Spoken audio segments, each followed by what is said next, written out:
Международный фестиваль традиционных художественных промыслов и народных ремесел собрал на одной площадке более 20 талантливых умельцев из Ингушетии и соседних регионов СКФО. Мероприятие приурочено к 31-й годовщине со дня образования Республики Ингушетия.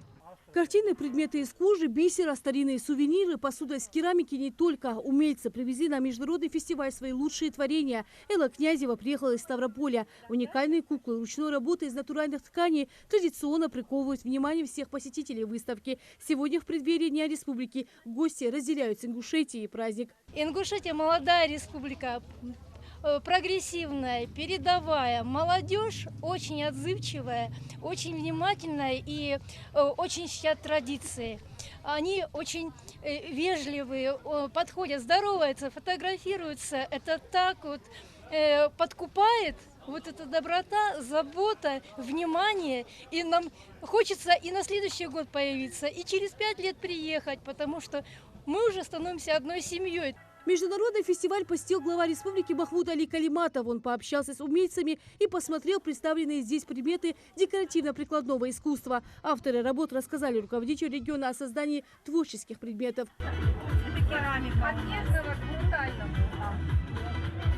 Брутально уже заходили, посмотрели. В международном фестивале принимают участие ремесленники из Луганской Народной Республики, Херсонской и Запорожской областей. Я занимаюсь пошивом игрушек в технике грунтованный текстиль. Занимаюсь с 2019 года. Началось все с того, что я подумала, что можно шить игрушку и раскрасить ее.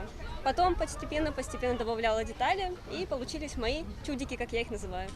Республике исполняется 31 год. Сегодня Ингушетия развивается ударными темпами. За годы сделано очень много. Жители и гости республики замечают и радуются позитивным изменениям. Желают родному краю самого главного – созидания, успехов и процветания.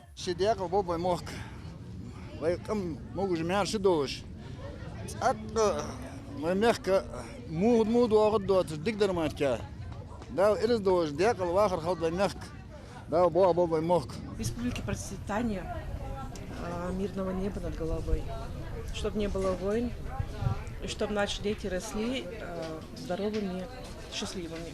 Самое главное. Да, чтобы было образование.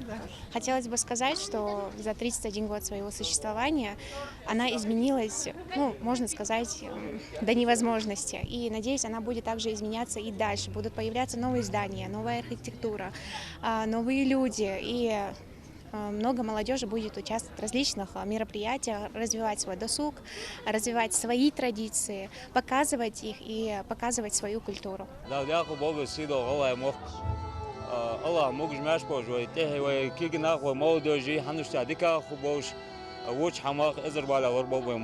раз я в республике. Поздравляю с днем рождения, с 31 годом создания. Очень приятные люди, добрые, доброжелательные, в общем, и встречают замечательно.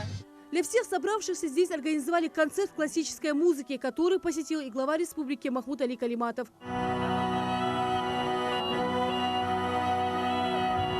Фестиваль продлится 2 дня. Посетить его может каждый желающий. В планах провести на площадке мастер-классы, концерт патриотической песни, просмотр фильмов и не только. Рина Цычоева, Асхаб Белакиев. Новости 24.